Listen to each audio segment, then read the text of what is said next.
le traumatisme et encore le traumatisme.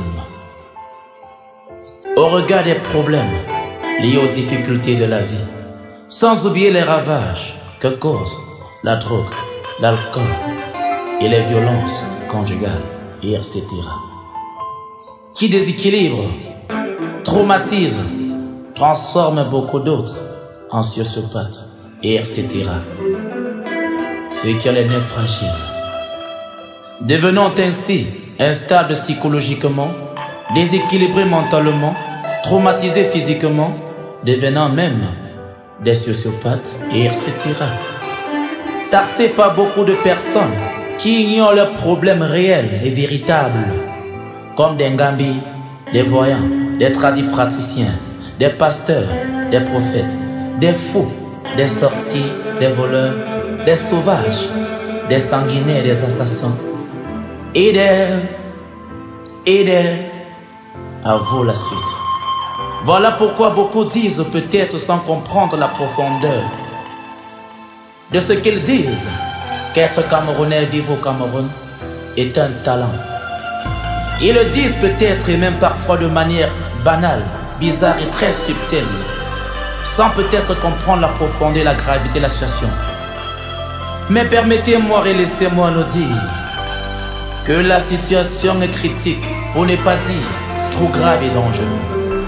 Comment pouvons-nous comprendre et concevoir comme drôle en restant indifférents face aux déclarations d'un soi-disant docteur, fils aimé d'une famille pauvre et soucieux de l'avenir de leur enfant, après s'être battu corps et âme pour l'envoyer à l'école, et quelques années plus tard, qu'il revienne et qu'il tienne des propos et déclarations relayés par beaucoup sur les réseaux sociaux qui disent, je cite, que boire une cagibière après avoir consommé un plat de tarot VIP diminue la libido et peut causer des faiblesses sexuelles et éjaculation précoce.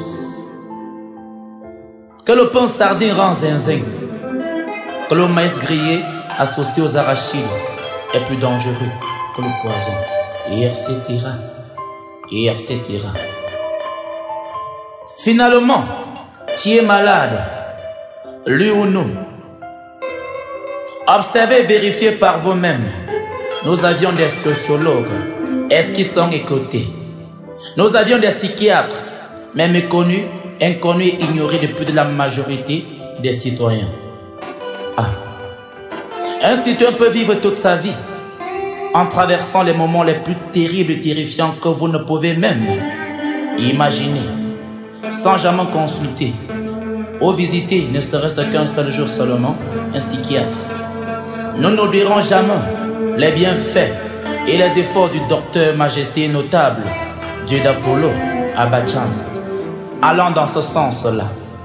Père à son âme. Père à son âme. La question que je me pose, et comme beaucoup de personnes, est de savoir qu'avons-nous fait, que faisons-nous, et que sont devenus les traumatisés, des coupeurs de route et des enlèvements. Qu'avons-nous fait, que faisons-nous, et que sont devenus les traumatisés par les Boko Haram dans le Grand Nord pas seulement. Qu'avons-nous fait, que faisons-nous, et que sont devenus les traumatisés par la situation du Nozo. Qu'avons-nous fait, que faisons-nous, et que sont devenus les traumatisés victimes des troubles d'ordre politique. Qu'avons-nous fait, que faisons-nous, et que sont devenus les traumatisés liés causés par la cherté de la vie.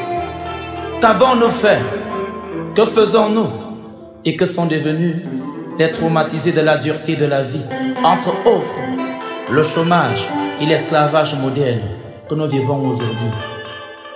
Qu'avons-nous fait, que faisons-nous, et que sont devenus les traumatisés des multiples problèmes sociaux. Qu'avons-nous fait, que faisons-nous, et que sont devenus les traumatisés de l'insécurité qui, à mon humble avis, va grandissante. N'a-t-on pas dire un jour que si un phénomène prend de l'ampleur, c'est que ceux qui sont censés combattre sont complices? Qu'avons-nous fait? Que faisons-nous? Et que sont devenus les traumatisés? Traumatisés par les traumatisés eux aussi. Les déséquilibrés mentaux, les malades mentaux, les sociopathes, etc. On les retrouve aujourd'hui partout, et même sans le savoir. Dans nos lieux de service, dans nos lieux de loisirs, dans nos marchés, dans nos rues, dans nos cités, dans nos familles, dans nos quartiers, dans nos villages, dans nos groupements, dans nos arrondissements, dans nos départements, dans nos régions, dans nos villes, etc. Ils sont avec nous partout et à tout moment. Et nous ne le savons pas. Et nous nous rendons même pas compte. Sommes-nous encore en sécurité? À toi de me répondre. Je ne doute pas que tu ne vas pas le faire. Car je connais déjà que l'indifférence est le cancer social. Juste une question avant que tu ne me répondes pas. As-tu déjà pensé à ce que va devenir ou va être ce pays dans 10 ou 20 ans? Tanguy Marcel, l'artiste, je suis comme Thomas Diakonjo, la manie du sang.